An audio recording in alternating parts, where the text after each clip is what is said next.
We got the Cup in the house on Tuesday. Chris Kreider going to Disneyland on a Friday. Celebrini celebrating along with Dickinson getting awarded on a Thursday. We are overflowing with hockey topics, so join us now on a jam-packed edition of Sunday Shark Bytes here on Teal Town, USA.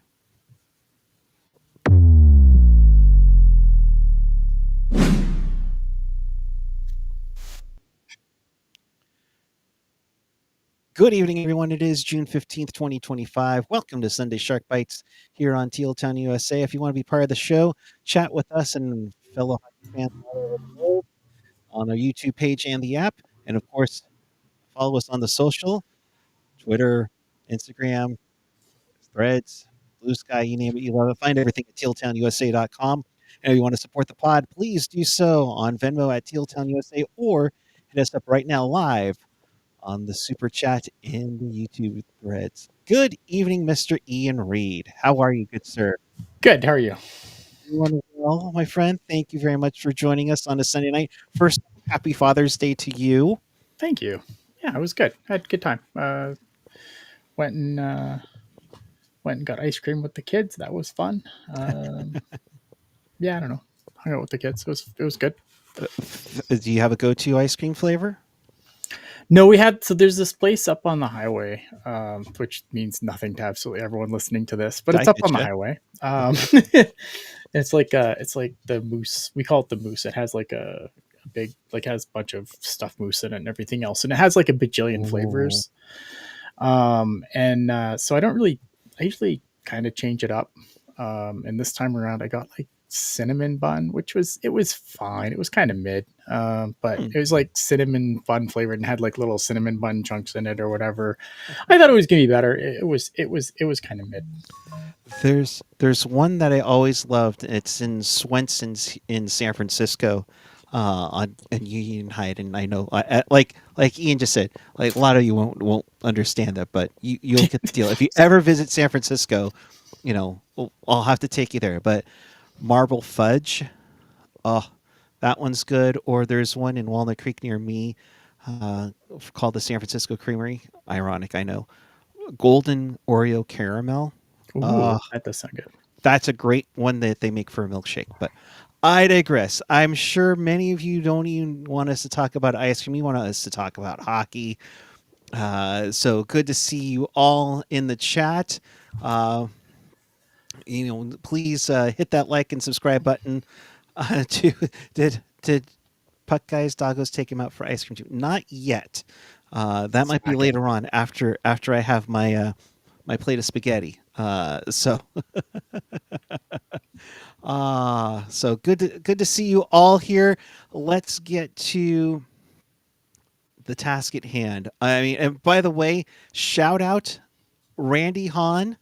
Congratulations on your hole in one with your boys Randall and Michael today. Actually got stuck between the pin and the flag to go in. So good on him on that one. But let's get to the Stanley Cup final. We'll pick up where we left off last night from the Game 5 After Dark. But Panthers just one win away from their second straight Stanley Cup. I look at it a couple of ways. Okay. They blew a 3-goal lead in Game 4, but they were a goal away from winning that, and Game 5 would have been the clincher in Edmonton. Or did the Oilers save themselves in Game 4 and need to do the same in Game 6? Kind of like Toronto a little bit, I guess. To me, this series, I think the Oilers got off to a decent start. Like they won Game 1, but I feel like they've kind of been on the back foot for basically the rest of it. I feel like once Florida got going, they have been good. And there's been times where that Edmonton is definitely Game 4 is a perfect example of where Edmonton comes back and makes it interesting. But after the first two games, I mean, to me, it's been mostly Florida and Edmonton trying to fight their way back into it. Yeah. I mean, it was a great start and we were on the verge of greatness, but I think that Game 3 really threw off the vibes of this being the epic rematch that we're all asking for. And Yeah, because there was like, it was funny because like a lot of people after game feel like this is the best Stanley Cup final we've ever had, and then game three happened. It's like, well, maybe not. yeah, no, it's like, okay, game three. I mean, kudos to Edmonton for coming back from 3-0 down, because I think after that first period, I thought, okay, we're finishing up on Saturday. Florida's just taking this. They're just too much. And maybe I'm wrong, but I feel like, you know, like I just feel like the Panthers just feel inevitable, don't they? Yeah. Like I feel the same way about the Panthers, that like it reminds me a lot of when Vegas won their cup, because they just felt fucking inevitable. It didn't matter what happened. They just like they were gonna happen. And I just feel like that's the Panthers this year. They just feel inevitable. And getting it all around. I mean, Barkov hasn't had a perfect series, but then again, Connor McDavid's only scored one Yeah, I goal. was gonna say like you could. I think that Barkov's doing yeoman's work given what he's tasked to do. Like, yeah, you want Right. your guy that's making $10 million to be a big guy on the score sheet, and he has helped on the score sheet. But Right. I mean, his job is trying to make sure that Connor McDavid and Leon Draisaitl have absolutely miserable time. And with Chris Knobloch, actually, I'm glad you brought that up, because they've made life easier on Barkov, in my opinion, because that line with McDavid and Draisaitl skating together, it's really, with the offense on the Oilers, kind of they've gotten a lot of secondary scoring throughout the playoffs, but I feel like in the last two games it's been a lot more difficult for them to. They haven't had the same punch from their secondary scoring, and now they've got Draisaitl and McDavid skating together. It's bad for them. You know, they're trying to. They're trying everything right now, because I mean, if their backs are completely up against the wall. Do they split them, do you think, going into game six? I mean, Ideally, I think you want to, because you need to spread out that offense. But if you're not getting offense from anywhere else, like what other choice do you have? yeah. I mean, the tough part is that, Evander Kane's fallen apart where he's gotten to the fourth line. He's taking bad penalties again, which is Sure, unfortunately his game when that's his game. Yeah, like his game is that's always been his game though. Like he's always been a guy who's gonna, you know, he's gonna try and get under guys' skins, but sometimes like he does tread over that line a little bit, yeah. and it's cost the Oilers dearly in this series. Yeah, and that's the unfortunate part, because I think they've, if the offense is there, it kind of subsidizes the loss there. Shark Glass with a great point though. Mhm. I'm a fan of Zach Hyman. Do you think him being out has made a measurable difference? Yeah, absolutely. Big time. Not having Zach Hyman there is definitely, it's a hurt. There's no way about it, right? You can't lose a guy like Zach Hyman and have it not be effective. Is it going to be the reason they lose the series? Probably not. But I think that takes too much away from the Panthers to say like if he wasn't there, that that's the reason they lost. I don't think that's the reason they lost. I think they've taken a lot of dumb penalties. They put themselves in continuous holes that they've had to climb out of, and it's hard to climb out of a hole in a Stanley Cup final game. They did it in game 4, but they couldn't do it in game 3. Yeah. They couldn't do it in game 5. It's harder to do, unfortunately. Yeah, Zach Hyman being there would probably help. It would definitely help give them another weapon that the Panthers would have to try and find a way to shut down for sure. But yeah, it definitely hurts them, but I don't think I wouldn't chalk that up as the reason they lose this if they lose. Yeah, and I mean, freaking Corey Perry's done the yeoman's work as well. Yeah, And Corey Perry's like, that's the other thing too. Like if Corey Perry is all your secondary scoring, you probably have a problem. yeah, that's not good. Like icing on the power play, which is never good. Aaron Jackson, Oilers have some older players. Yeah, they do. Yeah. And we'll see. But, you know, it's not hurting Brad Marchand. And that kind of gets into our next topic here. Continue onward with the Cup Finals. Who, if you're the voter, Mm-hmm. who are you picking as your Conn Smythe winner? Because it's never been shared among as a duo before. But if you look at the 15 goals that Sam Bennett's done this entire postseason, Yeah. but you also look at Brad Marchand, who has six cups. That would have been nice. 6 goals in the Cup final alone on his 10 that he's had all postseason. Yeah, it's gonna be tricky, right? I still think you look at the overall picture, and that to me is Sam Bennett. I think Sam Bennett, again, he's got 15 goals, right? And I don't know, but Brad Marchand has been so good in the final, but it's not, it's supposed to be the MVP of the whole thing, not just the final round. So Right. to me, that's still Sam Bennett, but like Brad Marchand's got to be a close second. I would be curious. Like, I'm not a big gambling guy. I don't gamble myself, but this is one of those times where I would be curious to see what the odds makers are saying at this point for the Conn Smythe, because I think it'd be interesting to see where Sam Bennett and Brad Marchand are within relation to each other. I'll pull it up. Although, Hockey Jerk, if you're watching, Yeah, um, just helping saying, Ian out. help, help out, help out. Player props. Trying to see here if this will work. Playoff MVP. This is great video, I'm sure. This is amazing. This is what we do on Sunday. Yes. But I will get to this. Panthers take advantage of everything. It seems like these last couple of years. I Yep. mean, you go back to 22, and they're the President's Trophy team, but Andrew Brunette's led team loses to Tampa in the second round. Joe Thornton plays his final NHL game. Yep. They sneak into the playoffs thanks to the Chicago Blackhawks actually winning their last game prior to getting Connor Bedard, beat Pittsburgh that last game of the season to get them in. Mm-hmm. They were an overtime goal away from losing Game 5 to the Boston Bruins that year, and they make it to losing to Vegas. And Yeah. then you look at 2024 and how they were on a revenge tour, and you look at 2025 and how they were down 2-0 to Toronto, and were on the Mm-hmm. verge of being down 3-0 to Toronto until Brad Marchand scores the We've had some overtime goal. fascinating games like that this year where teams have just like how a game 3 has changed everything. You go back to, I mean, Edmonton, Los Angeles, same thing, right? Los Angeles looks like they're finally going to exercise the demons, and then game 3 goes terribly wrong, and then everything goes terribly wrong after that. So, yeah, no, it's true. I think, and that's the thing with the Panthers too, right? Like, if you like the thing is that having that experience of losing to Vegas now, so they know how it feels both ways, right? They know what it takes to win, but they also know how bad it sucks to lose.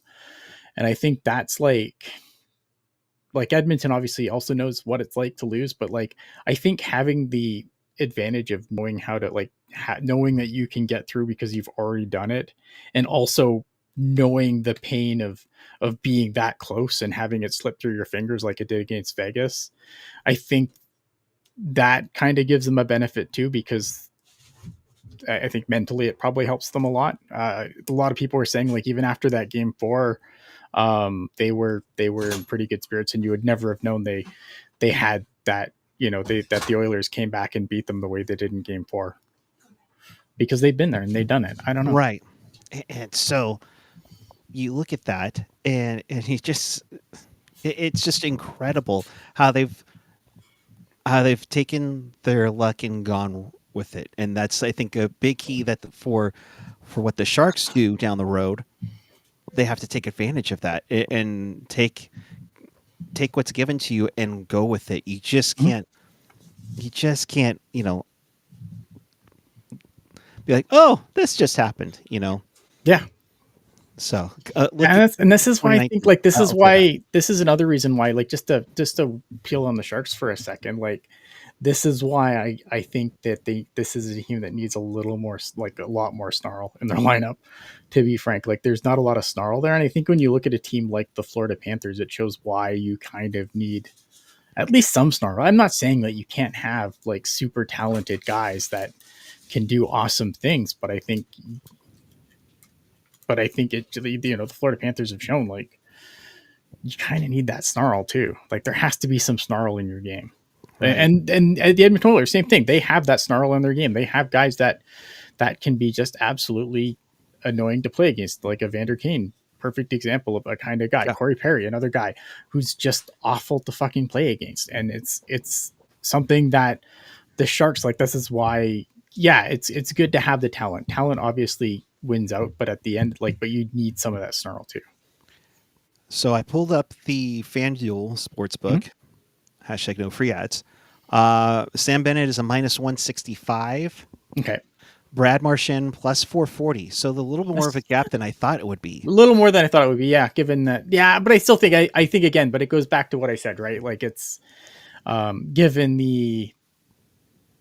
the full body of work, I Right. think, Sam Bennett, 15 goals in the playoffs, is that's a lot of playoff goals. Right. Leon Draisaitl, the closest Oiler, with at plus 650. I mean, he's Yeah, had a and hell of a that would be my, postseason too. if unless if Connor absolutely goes off Yeah. and and the Oilers somehow win 6 and 7, then I could see it. But right now, like if that happened without Connor doing some absolutely insane Connor McDavid stuff, Right. Leon Draisaitl would be my bet if the Oilers were to somehow pull this out without something super crazy happening, like Connor Right. McDavid doing something, Connor No. McDavid like. No. Totally. Totally. And per Jeff Merrick, the last team to lose back-to-back Cup Finals were Don Cherry's 77 and 78 Bruins. And I think that's one of the things that McDavid needs to do is he needs to get going. They need the secondary scoring not coming from Corey Perry, Yeah, and I stay mean out of the it's penalty box. hard. Yeah, they need to stay out of the box. That's the big thing. They have taken some just really stupid penalties. I know some people are like, oh, but the game, like it's let them play. It's a Stanley Cup final and stuff. But like, if you hit somebody in the face with a stick, they're gonna call it. Like, there's no universe where like a high sticking penalty isn't gonna get, like they're never gonna just let a high sticking penalty go, right? Like there's certain penalties that you have to call regardless of whether it's game 1 or game 7 of the Stanley Cup final. Like there's just certain penalties you have to call. And stick infractions, especially high sticks in the face, like they've got to call that. So you can't just let that go. Right. Like, could you imagine if they just, it's the Stanley Cup final, it's fine. Like, could you imagine the things these guys would be doing to each other's faces? Like, oh my God. Would you consider this year's playoffs one of those ones where they've actually called it similar to the regular season? I just think, I don't know, man. I mean, there's definitely been calls where they've let go. I just feel like when there's certain things that are, when you're talking about things that could lead to like obvious like significant safety issues like sticks in the face, you have to make calls, right? And I think that a lot of those calls, like I don't think you're getting, I think you're seeing a lot of like hooks and trips and stuff that you would call usually in the regular season that probably aren't getting called. I just think that unfortunately for the Oilers, the penalties that they're taking are ones they have to call.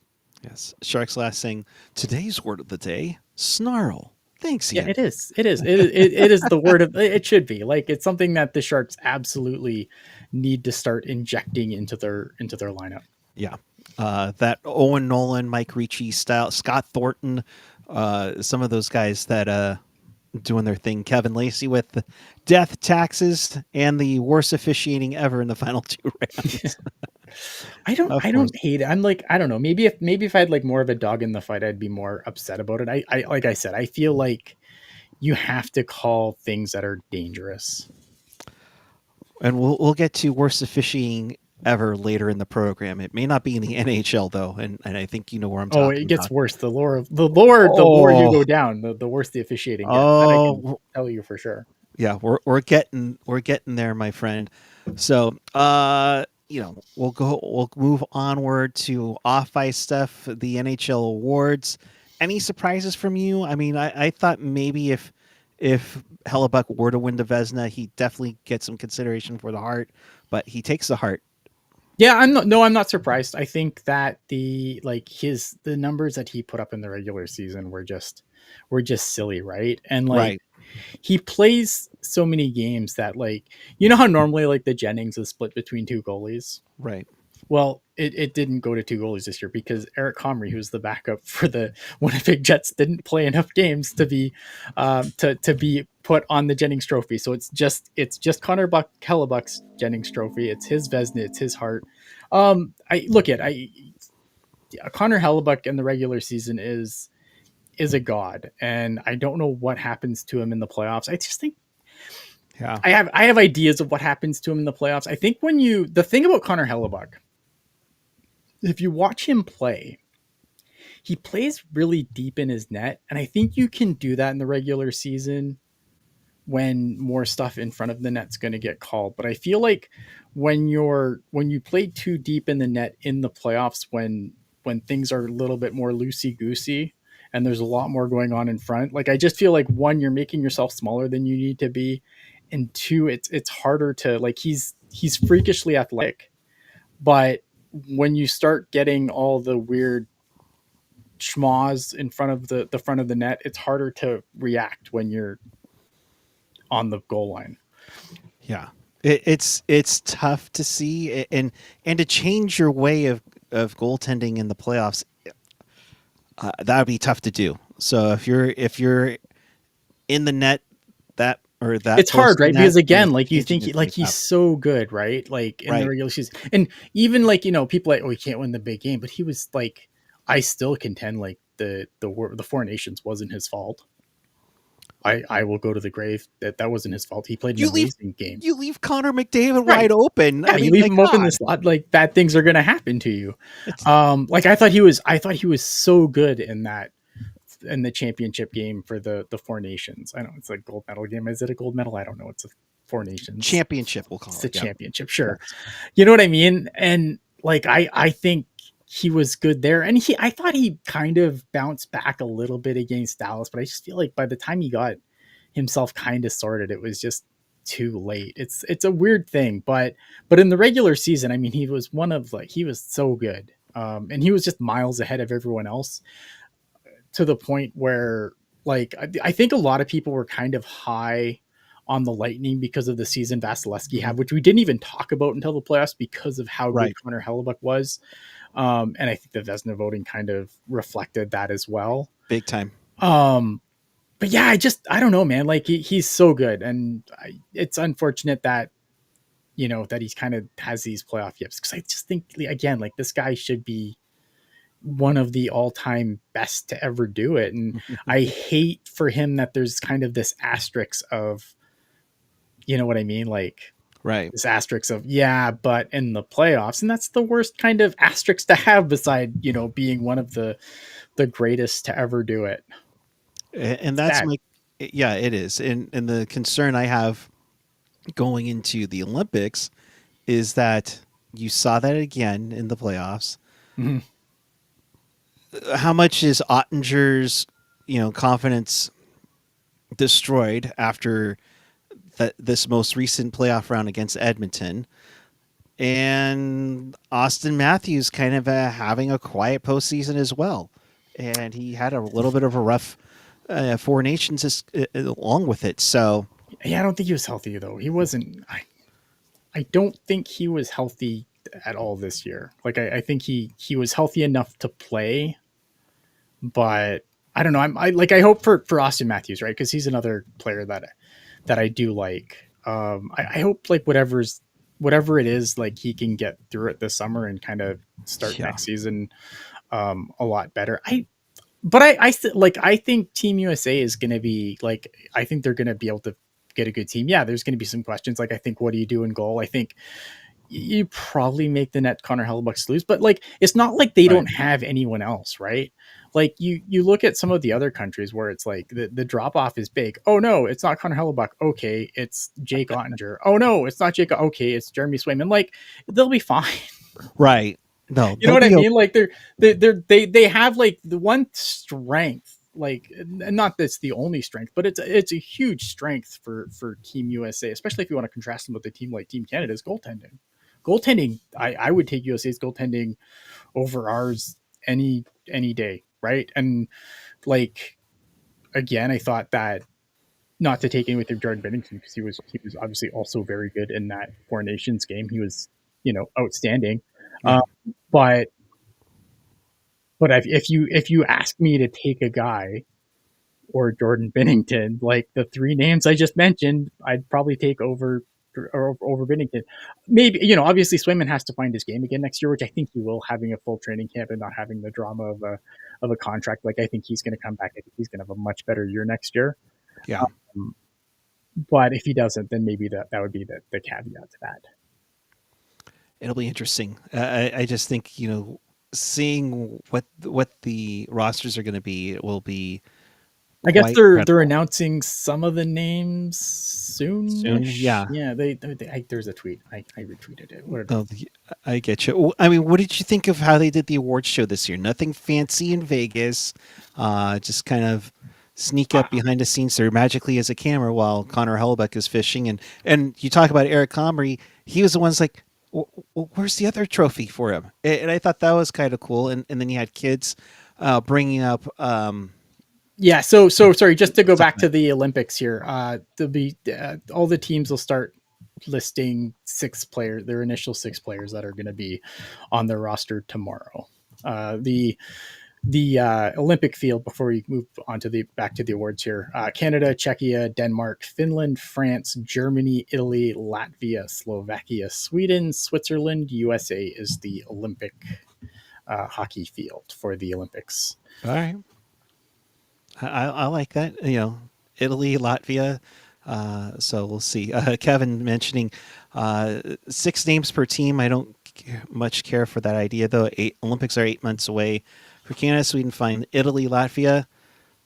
I don't even like it for Canada and USA though. Like I feel like when you have like a deep, then you could like name like 17 different rosters. Like I don't like it for anyone. I think you could name it closer to the time. Like don't get me wrong. Like the names that they're gonna list tomorrow is gonna be like it's gonna be like Sidney Crosby and Connor McDavid and like guys like Nathan McKinnon, guys that Cale Makar, right? Like guys that are for sure on the team regardless of whatever. But I kind of feel like I just wish that they would be allowed to do it later. I think naming them tomorrow is silly. It's Because I kind of agree, it silly. is so far away. Like in this, and the same thing for the Four Nations, right? Where it's like they named it so far out, and then it's like, Oh yeah, there is that tournament. right, but you like you'd name so many things, right? But then you have a guy like Mackenzie Blackwood who can no longer go because he's not right. Like he wasn't listed on, and at the time, like Sam Montembeault got to go, and he was really good last year, and he did finish the year really well. Right. Not to, but going into Four Nations, Sam Montembeault was fucking ass, and there he was because they had to name the roster so far out, right? Phrasing. But yeah, no, I get what you're saying. But yeah, I don't understand why they bring it up now. I mean, that would be something to have to talk about come I don't know. Be nice to have it like as we begin training camp or something. Sure. I think it's just fill in for an extra day off. I don't know. To me, that's how it is. So, um, were you surprised about? I know we covered this Mhm. before on After Dark. Were you surprised that Celebrini finished third? Yeah, a little bit. A little bit. Maybe I shouldn't have been. I'm not surprised that Lane Hudson won it. I No. kind of thought that was the way it was going. Look at Macklin Celebrini. His middle of the season was fantastic, and I think at that point it was his. But he did kind of cool off towards the end of the season, and I've Yeah. said this on many shows. But honestly, to me, the guy who was the best Shark to finish the year second half Will was Will Smith. Smith. Yep. It wasn't Macklin Celebrini. I'm not saying Macklin Celebrini was bad. He was also very, very good. But I just thought Will Smith, if you broke it down, Will Smith was the best San Jose Shark to finish the season. Macklin Celebrini had a great middle and he kind of cooled off at the end, even though he was still like his points per game was still really good and um, everything else. But it's really but it's dumb, right? You got to remember that this is voted on by media, and Yeah. media thrives on narratives. And it's really hard to combat the narrative of this guy completely went off, and this team that everyone thought at the beginning of the season had no business making the playoffs made the playoffs, right? And that was the narrative, and it was going to be hard for that to be overcome by voting. I know that there's a lot of people like, oh, but he doesn't play defense good enough, and blah blah. But it didn't matter. Like the story was, and he did it in the right market, the right time zone, the right time zone. Like there's other things that obviously played a factor.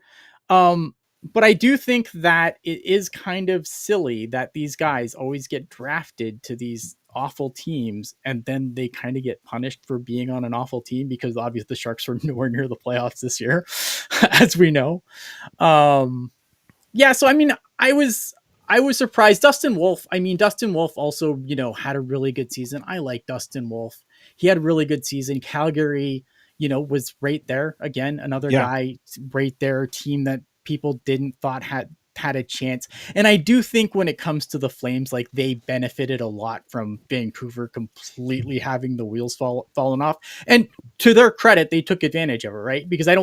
Big time. I don't think anyone had them being even a threat to the playoffs because we thought that would be Vancouver, except for Vancouver completely had the wheels fall off. So, um, Dustin Wolf had a hell of a year, and it's hard because you never know how, like, goalies kind of always get kind of snubbed for these things. So, um, I probably should have seen Dustin Wolf getting more votes coming. And I know like Tiger would be in the chat all the time mentioning Dustin Wolf when we talked about the Calder, and I kind of dismissed it out of hand, but I probably should have been more receptive to the fact he would get votes. I think going to like some of the things in the chat here, like, am I surprised that I was surprised how few first place votes I think he got. I thought it would be Yeah. closer, um, but I mean, I don't know, man. Like, I think it's like it sucks for Macklin Celebrini, but I'm not going to get mad. Macklin Celebrini isn't mad about it. He's probably completely jacked that is one of his best buddies, Lane Hutson, took home the Calder. So if Right. Macklin Celebrini is not going to be mad about it, I am not fucking mad about it. There's just, you know what I mean? Because is it like he had a good season, but it doesn't take away from, to me, it doesn't take away from the season he had. It doesn't take away from the fact that Macklin Celebrini is like the centerpiece of this rebuild, and everything is going to go through Macklin Celebrini and around Macklin Celebrini.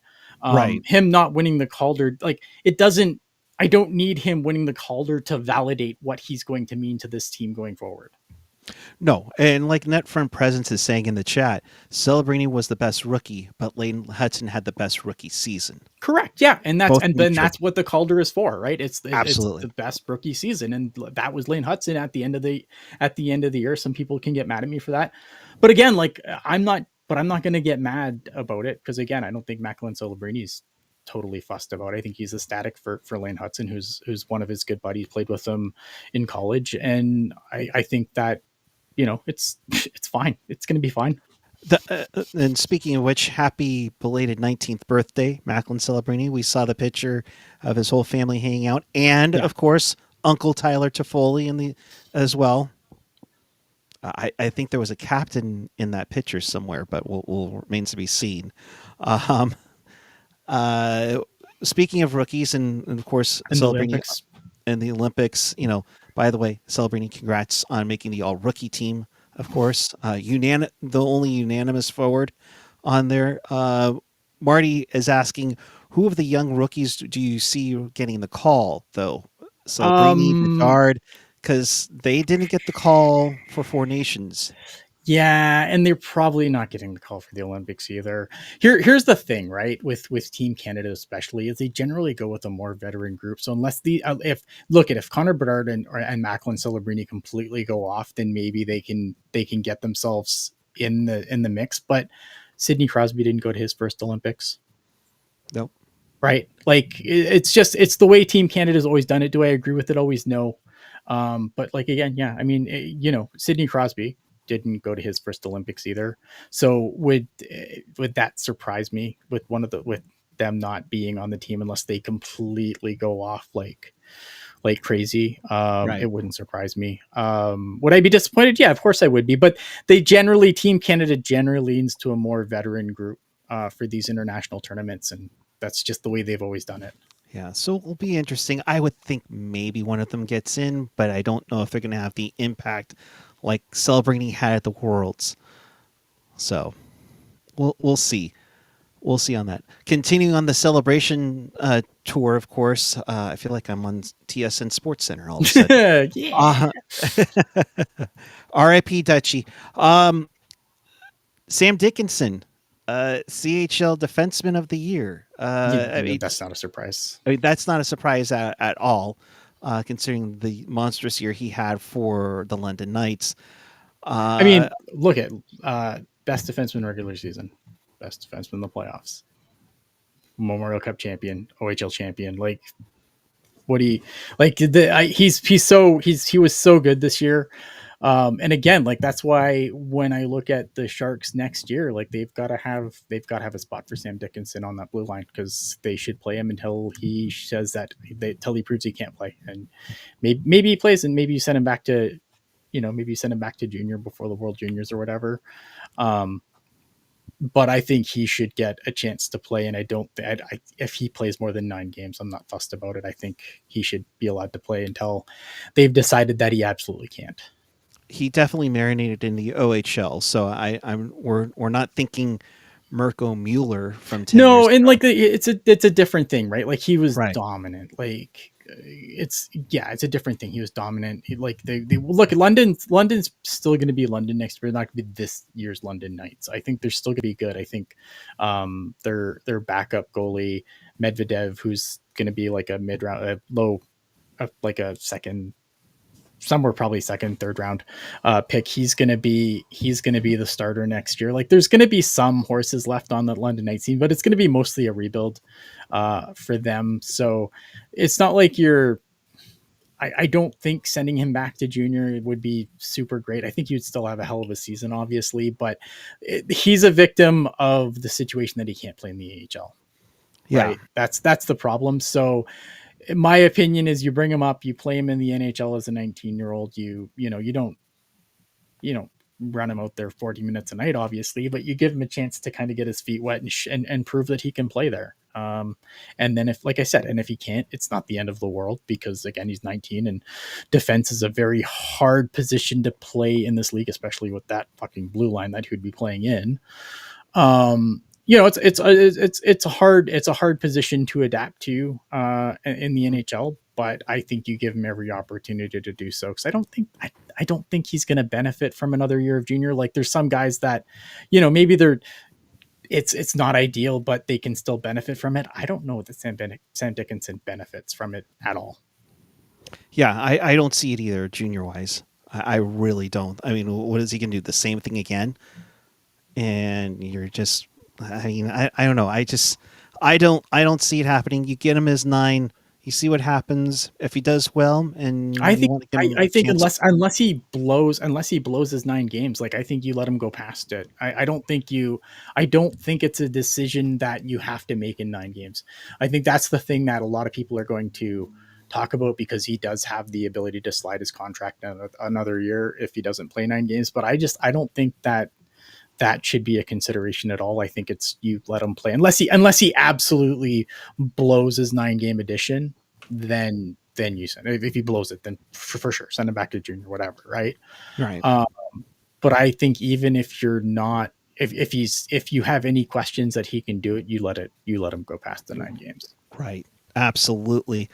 Seeing if there's anybody else we're adding on here, you know, Sammy D, net from President's first line center of the future. Mark my words, we don't need you. Wait, what? Center?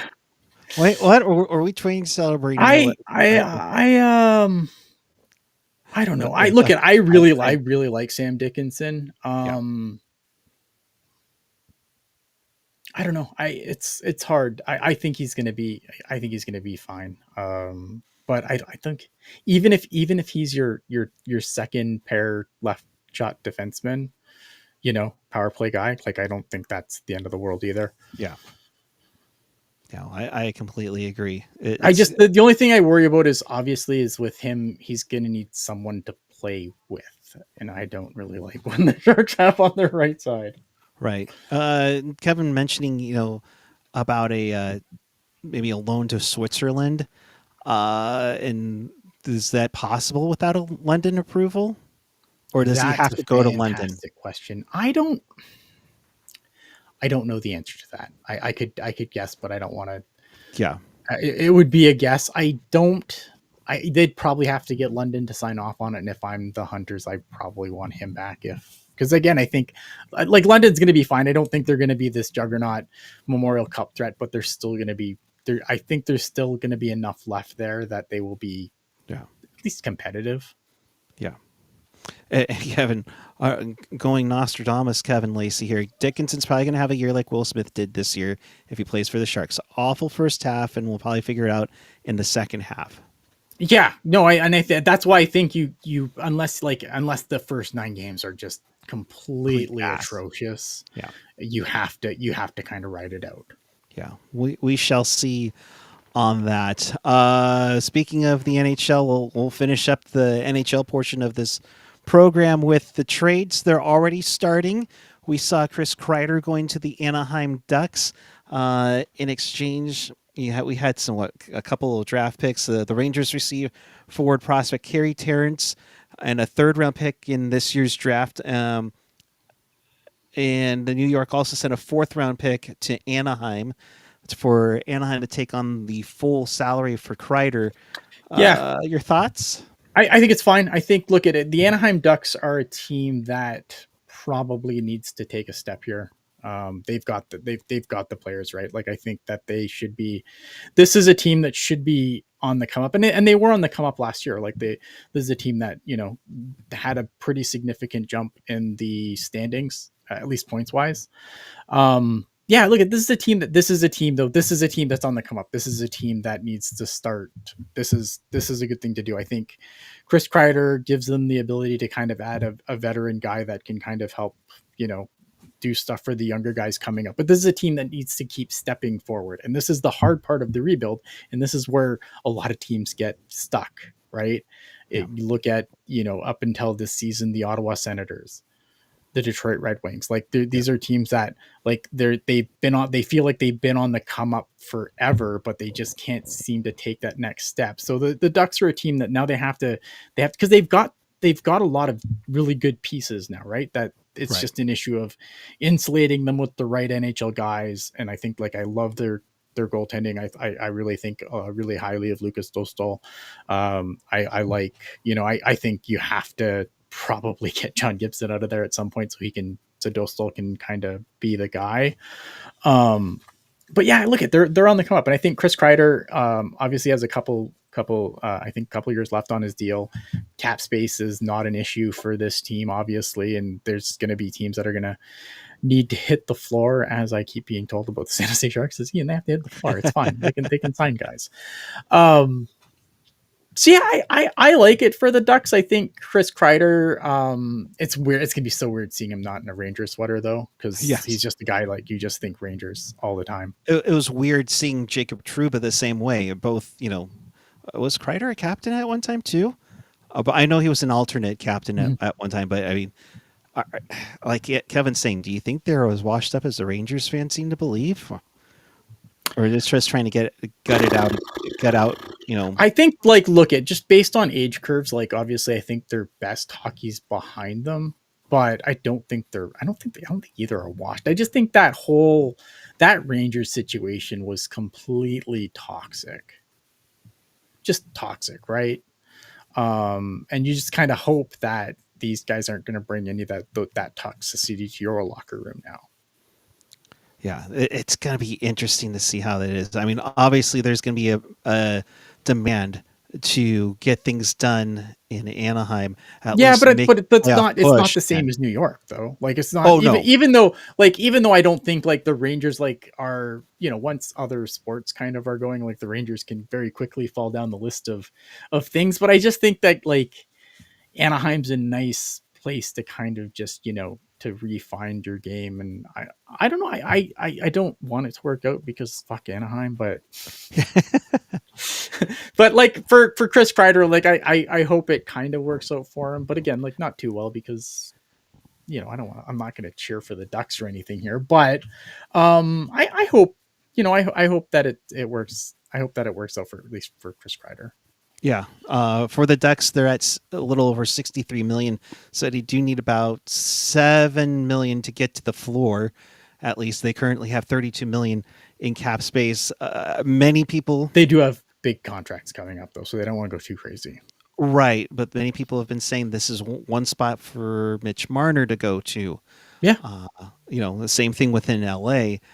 I mean, it's possible to get some more help on on forward wise. I mean, I to am have, told there are palm trees in Anaheim. which is now a requirement if you have That's right. an If you're a free event. agent, like if you're a free agent, palm trees are a must apparently. So Anaheim does have palm trees. I've been to Anaheim. I have seen the palm trees. They're Yes. definitely there. Yes, it's apparently a requirement now in league event logos. Whether you look at that god awful 2025 draft, which seems like they put together an hour versus the gorgeous Winter Classic logo that has ice melting on a palm tree, which I can't wait for those uniforms to come out. But I digress. So you see the Rangers get something out of this. Mhm.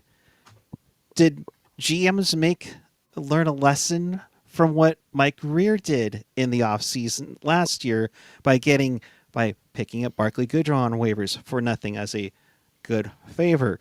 Mhm. The same thing with Jake Walman. How disastrous that turned out for Steve Yzerman. I mean, he was asked that at the end of the season press conference and did not want to talk about it whatsoever. Who Um, would?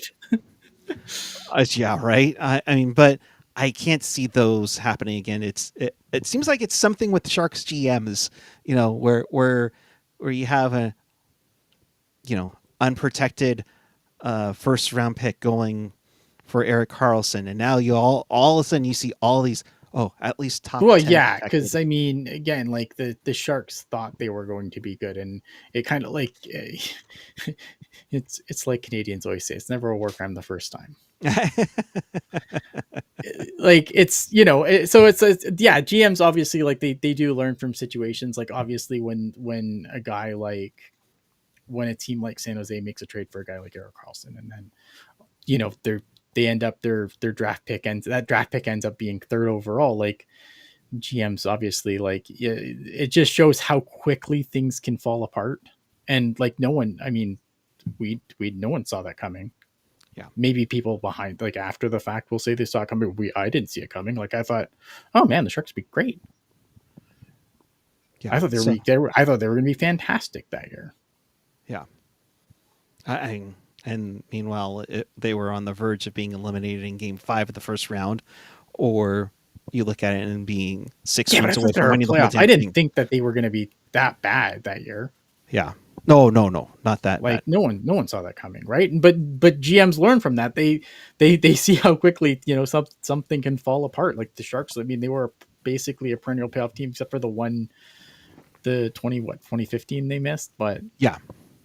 No, and totally. then Yeah. they went to the Stanley Cup final the next year, and then they Right. and then and even before, like they go to the conference final the year before. They are giving up a third overall pick. Yeah. It It just just shows how quick things can go, and yeah, GMs learn from that shit, obviously. right. Right. All right. Before we go to comments in the chat, I'd be remiss if we don't talk about the massive controversy in the AHL in Game 1 of the Calder Cup Finals the other night between Abbotsford and Charlotte. Did you see this? Is this new? Is this where is Seeloffs this where isn't they ready, and passed it? Yeah, okay, yeah. They do the draw, and the goalie wasn't in position, and they draw it into their own net. yeah, and they Yes, I did score. see this. Yes. What did you think of that whole situation? Because it's like, oh my god, we're calling this. No, we're not calling it. It's like how does not anybody like blow their whistle? Be like, okay, goaltender's not ready This yet. is Hang why, on. yeah, I don't understand how that can happen. I mean, you can't end the game like that. Like, could you imagine? Like, usually, like that's I mean, the linesman, that's his job, right? He's supposed to make sure everyone's set, and then he drops the puck. He makes sure no one's cheating, and he drops the puck. Um, I don't know. It's a weird thing. I don't remember what I was doing at that point, but I wasn't really paying super attention. But I saw them like, well, that's a weird way. And this was like what, overtime apparently. Yeah, double overtime. Double overtime. This happens. Okay, that's yeah. I mean, Double overtime in that's Game wild. 1. I didn't completely have the complete context, but I'm like, you can't end the game like that. Like, my goodness. Mike, and I'm I trying do to you have see. the clip? I don't have the clip on me, unfortunately. Okay. Yeah, I wish, but I mean, it's just like Seeloffs is just putting his pads back on.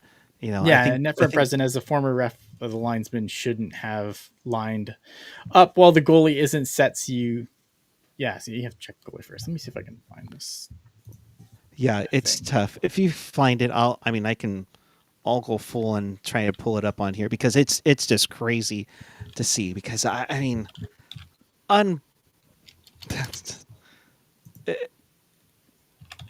it's it's beyond weird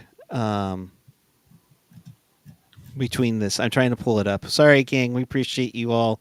Um, Here, give me a second. I can. you can pull it up. Yeah, give me a Oh, second. awesome. I'm gonna mute it though, so we don't get copyright striked. Yep, yep.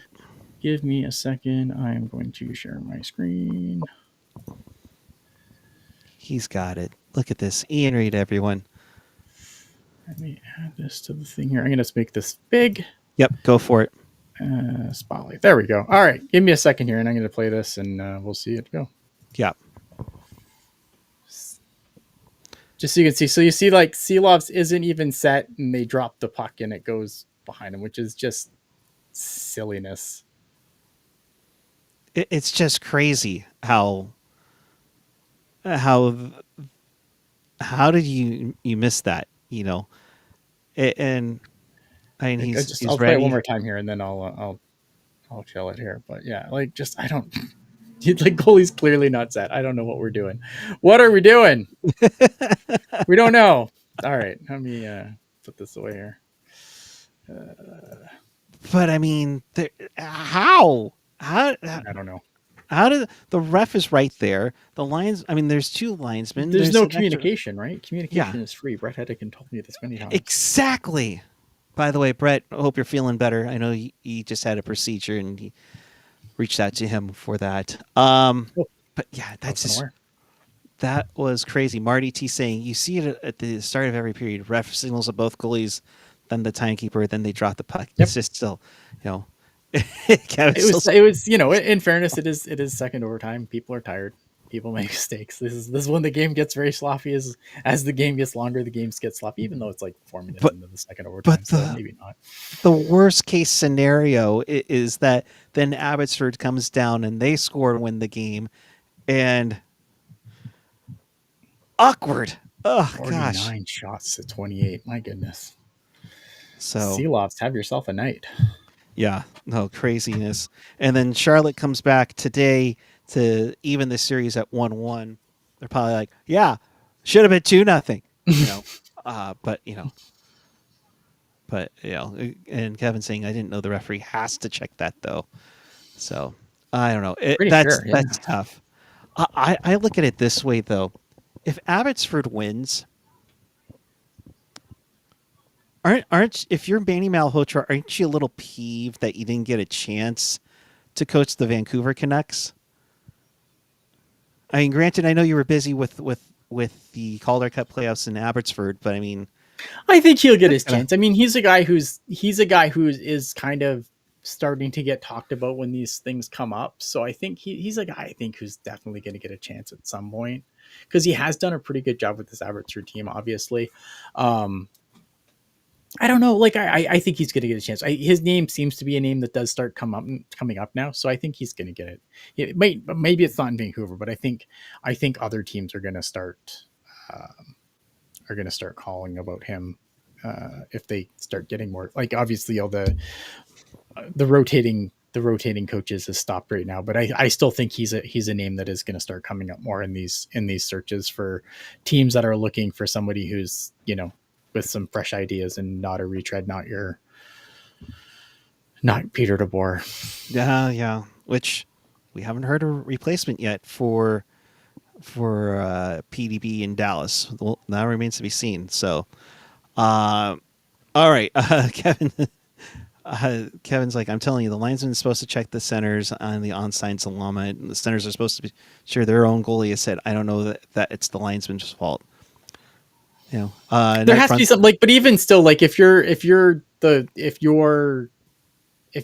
drop the puck and you have different guys in different positions, like I could go back to the clip, right? Yeah. Like there's a referee like standing on the goal. Is that a referee? I think it's a referee Yeah, it's a referee on the goal on the goal goal line. line, right? Like Yeah. say something. Right. Exactly.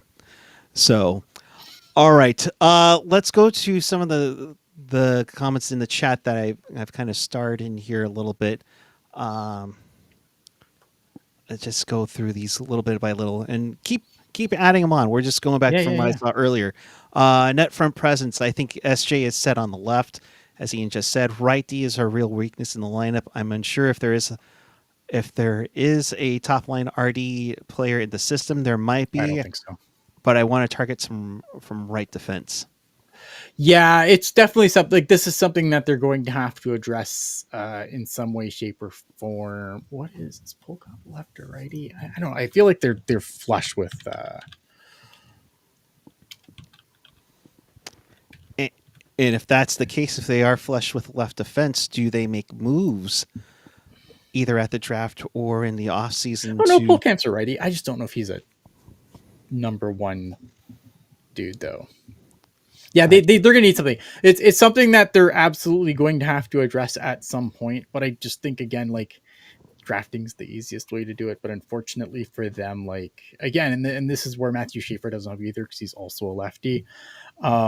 It's something you have to address, but they can. It's the draft isn't the game. It's not the whole game. It's definitely a part of it, but they're going to have to address this either via trade. It is harder, obviously. Like Right. these guys do come at a premium. Yeah, it's definitely a weakness, but I think it's something that you can address, especially if you do like if you have a lot of these guys hit and then you run out of places for them to play, right? Like they've got a lot of forward prospects that they could turn around and you could turn around and move somebody if everyone kind of pans out, right? Then you Right. can move a Halton and you can move a Musty for a right shot defenseman with other things, obviously. But I think that's kind of the goal of the drafting, right? Is you want to turn as many players into players as possible so that you do have the luxury of if you're completely loaded on one side of the ice and and a guy like I'm just as an example, I'm not saying like this is going to be the situation, but Quentin Musty, for example, let's say everyone pans out and Quentin Musty's kind of the odd man out on that wing, and and he wants more ice time, then you send him somewhere else for in a package, and then you address their need, and you probably help out another team. So Yeah. Exactly. I think that's how they're gonna have to fix this. Like, you can't fix this 100% through the draft. No one does. No. No. No. But it'll be interesting how that turns out, especially if there is an influx of prospects that Who they do I could move. pair Sam Dickinson with for 9 games? And that's coming from Sleepy Slow-Mo, and also I think Sharks Last was also typing her Okay, comment at the let same me. time. I can't And remember who's on our blue line. This is hell. Mark Edward Vlasic, how dare you? I Come know. on. You have Who Mario do they have on the Ferraro. right side? Man, Mario Ferraro's a lefty. I'm just going through all the defense, all right? Fuck, I don't know. Let's see here. Who's coming my back? gosh. Jan Ruda is not coming back. Non-Runa's not coming back. Oh God. Oh God. Like, I don't know. So You what you're can't put him saying, with fucking Timothy Liljegren. Oh my God. I guess Vincent. I guess you put him with Darnay. yeah, oof. Well, I mean, look at for 2 reasons, right? Here's 2 reasons why, like, just based on what the Sharks have today. Yes, Kevin's right. You 100% have to go acquire somebody. Mm-hmm. Vinny Desharnais, I think you could put him with them because not only is Vinny Desharnais can be is a steady enough guy, but like no one's looking fucking sideways at Sam Dickinson with Vinny Desharnais on the other defense. I mean, that's not bad. Thank God Ian is not the Sharks GM. What did I do wrong, Joey? I'm just based on who's there right now. Like Vinny Darren, because you can't put him with Timmy fucking Liljegren. Well, that's where they're going to have to do something. I hear Rob Blake is available again. Yeah, that's true. Oh boy, yeah, you're you're definitely gonna need to acquire someone. Oh, I see what Joey's is upset about. I should say, trade a Oh no Halton no or no! Musto. Look at I'm not again. This is in a world where like a lot of guys pan out. I'm just using them as names. I'm not saying that Right. I'm advocating for trading Quentin Musty or Casper Haltman right now. I just think that when everything's all said and done, if all these guys like pan out, and you get like a Michael Misa and Will Smith goes off, and Macklin Celebrini goes off, and you obviously like you're probably not going like 1, 2, 3 with those guys down the middle. One of those guys is going to be on a wing, which is going to kind of push other people around. That's all I'm saying. I'm not saying, I'm just using that as an example. Like say one of those guys gets pushed down because everything breaks right for the Sharks.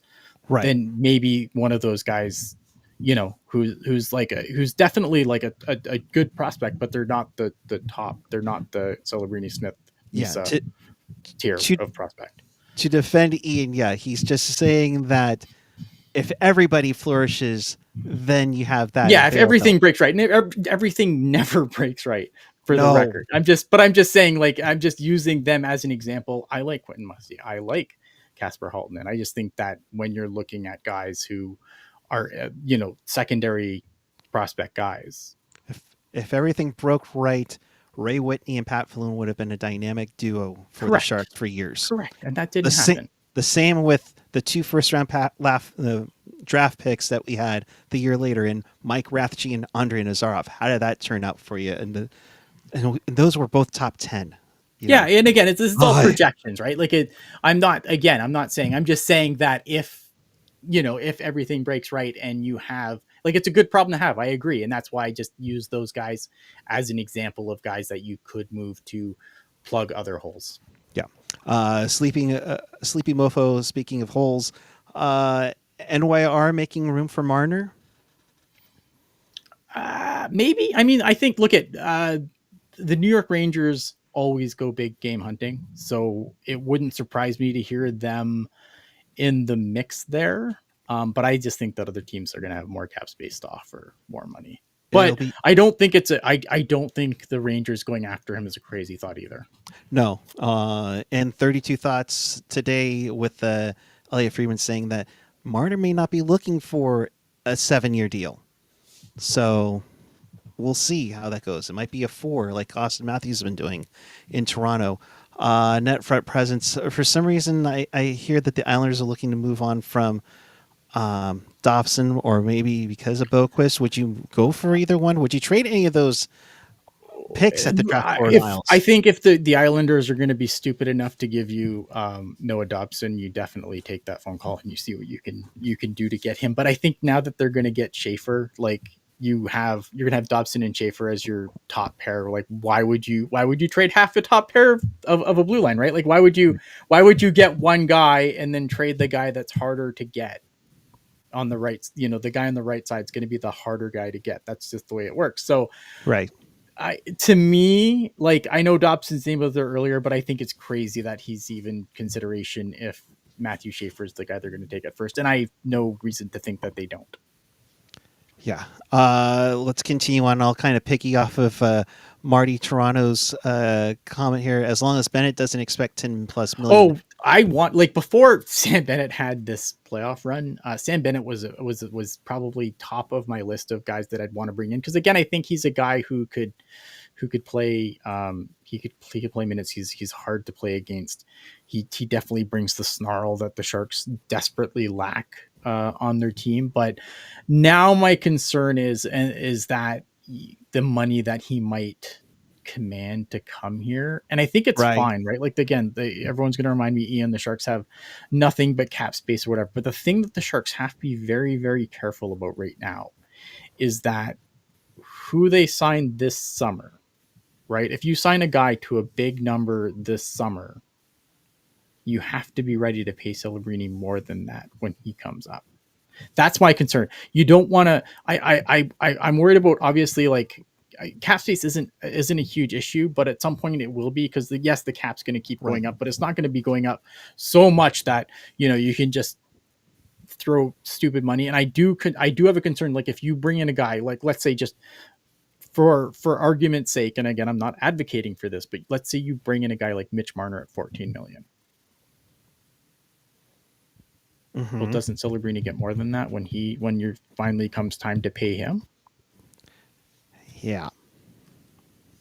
That's my concern, right? Is you bring a guy in and he sets the bar for what you might have to put other players that you are bringing up yourself over top of, and that's my only concern. I understand that the Sharks have nothing but space right now, but eventually this will be a cap team again. Yeah, and you don't want to hog tie yourself to the cap all the way, you know, with all these deals, and then you're stuck not paying like a guy like Musty or Eklund Well, down the road. Celebrini is one I'm worried about, right? And William Right. Eklund's another guy who has to get paid sooner. Exactly. He's got to get paid real soon. Yeah. Real soon. Sleepy Mofo. Anyone see Becker's reply to a tweet that a move is or will be made soon? I No, did I see didn't. that. I did see that. I'm trying to remember. Let's see. I'll find and pull it up here. Was he responding to JD? I think he was. Yes, I think something cool.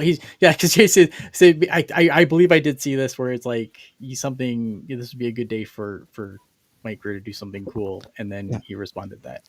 That I can confirm he did do something cool. Did he do something? Well, that could be anything. He could have been laying by the pool. He could have been hanging out on the ice. I mean, there's Maybe you went to a concert. That's cool. exactly. So we'll see. I mean, Becker might be onto something. It wouldn't be surprised that they wait till Monday for it to happen. I don't know.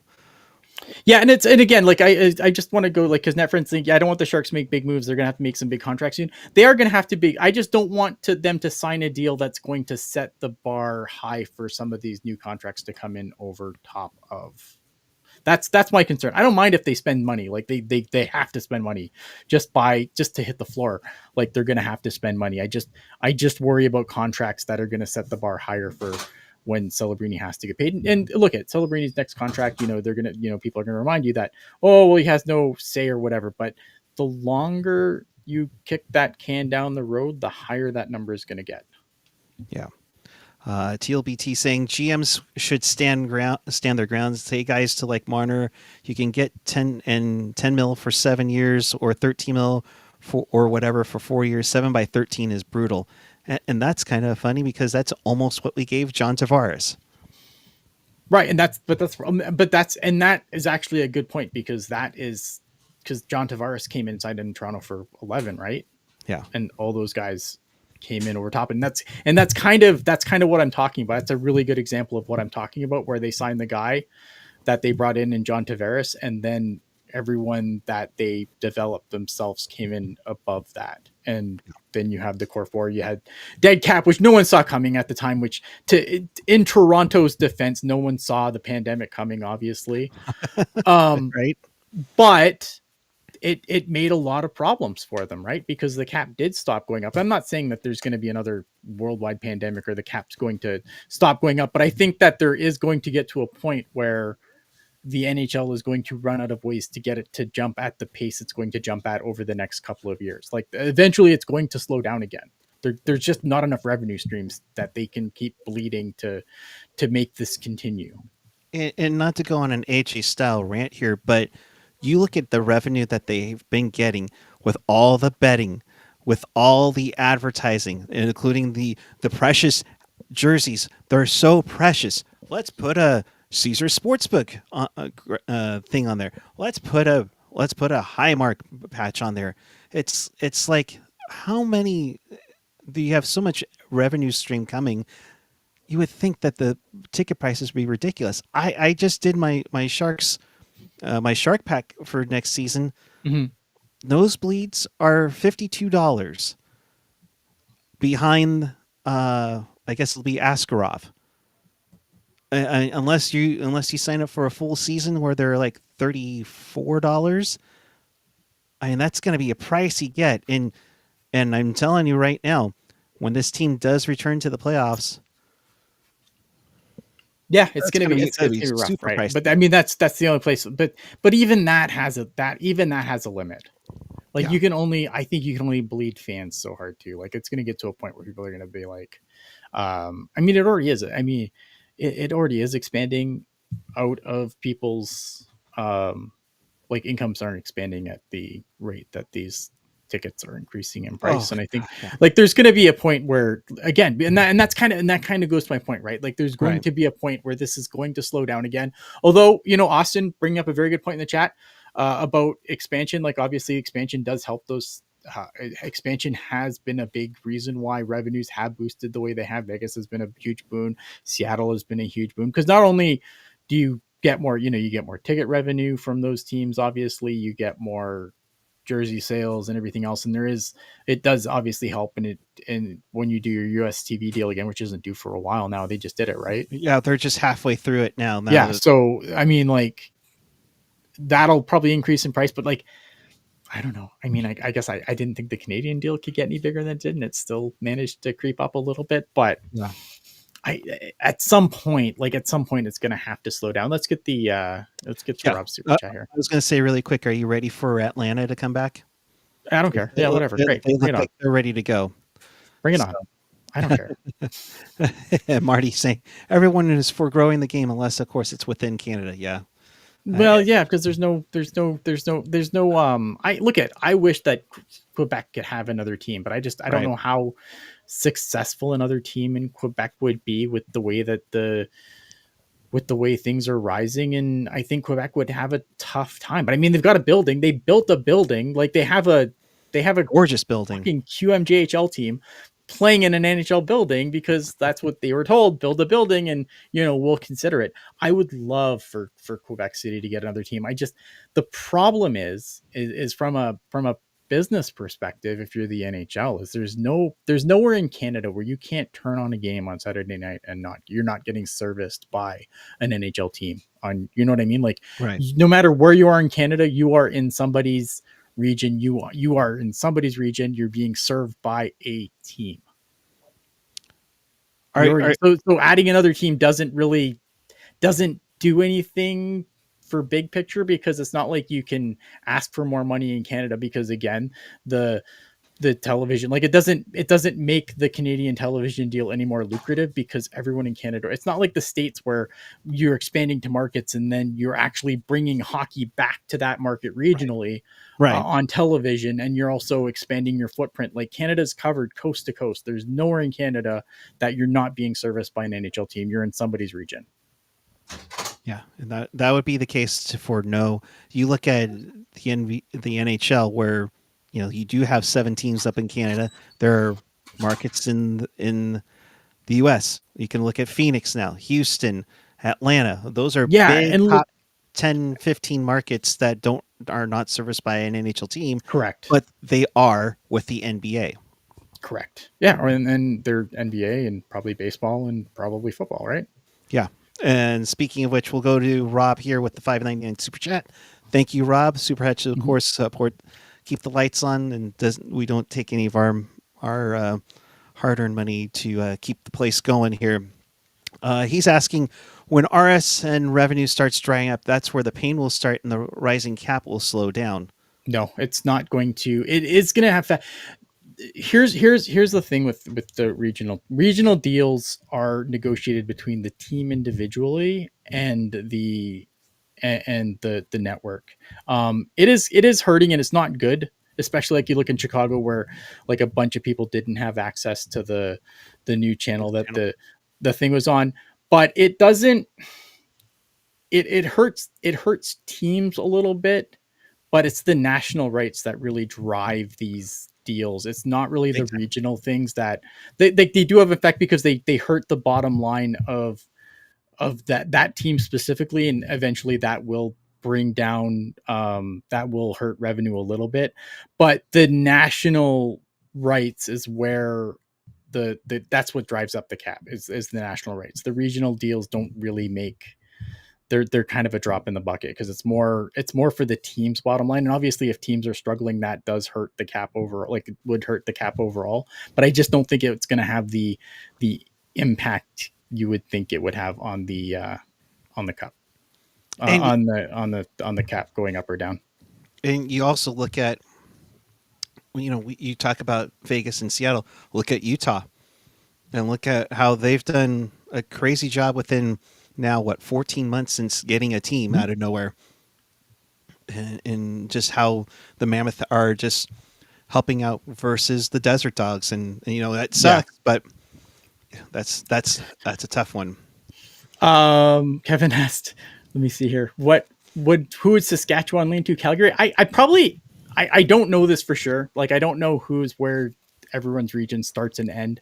I would imagine it would probably be like probably half Winnipeg and then half like depending on which Calgary. part of Saskatchewan you're in.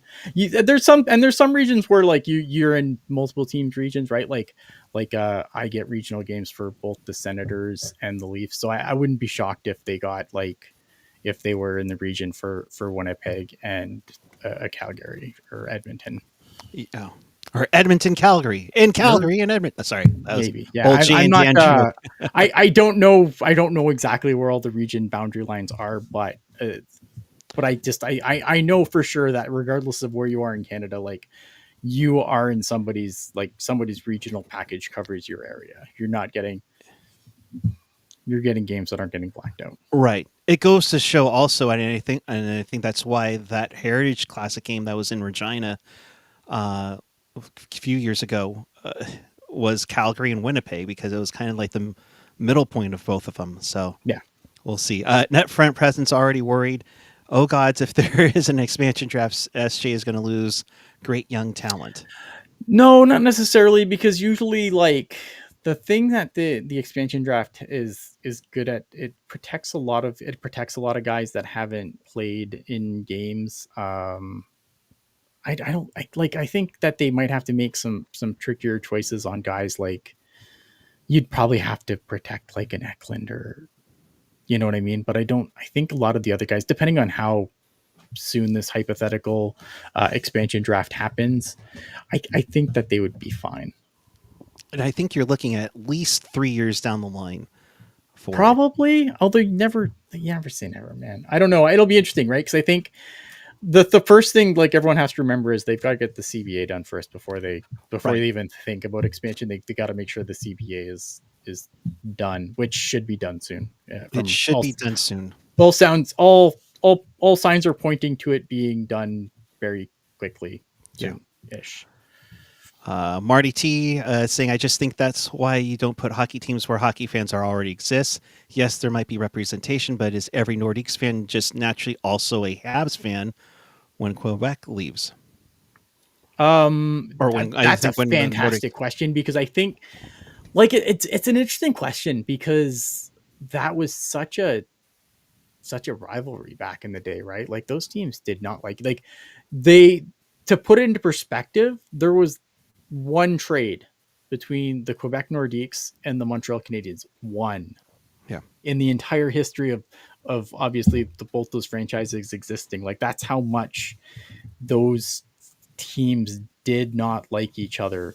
Um, I don't know. I mean, I'm sure there's probably some people there that would probably, but I do wonder if other like maybe they switched to another, maybe they did just go to Montreal, but I wonder if maybe they went to another team that in that area ish, right? Like maybe they become, I don't know, Senators fans. Maybe they become, um, maybe they become Red Wing fans or whatever, right?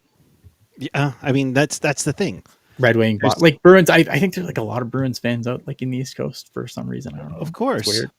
I mean, but you don't see anybody saying, "Hey, Hartford, build a new arena, get the Whalers back." I No, mean, I think the NHL has outgrown Hartford as a market. oh yeah, though, yeah, big time. But I mean, I can't see them going any further than 34. It'd be tough to see unless they finally get somebody in Arizona, and I can't see that. So Yeah, so yeah, and Rob's saying things too. Ottawa might have siphoned some Nordiques fans as well. probably. Yeah, like if I think if you were like that would be a good jumping point if you're if you're looking for something that's new and exciting, and you Yeah. don't want to cheer for Montreal, like Ottawa is probably games that you would get, because again, right, it goes back to like regions, and I'm sure that you could probably get some Senators games pretty deep into Quebec as being Right. in that region. But of course, you can always, pirate ship it too. Oh, Hey, 100%. But I think, but you have to remember when the Quebec Nordiques, there was no pirate ship. right. No, of course, of course. Hank Vesuvius saying, I would love to see those Nordique sweaters back out there. The ones that I would love to see are the ones they never got to wear Oh, with the that dog. with the husky dog. I thought those looked I like those. fantastic Yeah, a lot of people don't. I'm a fan. as a third jersey if Quebec comes back. Even, yeah, even as a third, yeah, I would dig that. Marty, Hartford never had an arena. They had a shopping mall. It's true. It's true. Oh, so all right, this has been fun, man. This has been fun. We'll just we'll start wrapping things up. In case you missed anything, or do you want to watch this again? Check us out on tealtownusa.com or wherever you get your podcasts.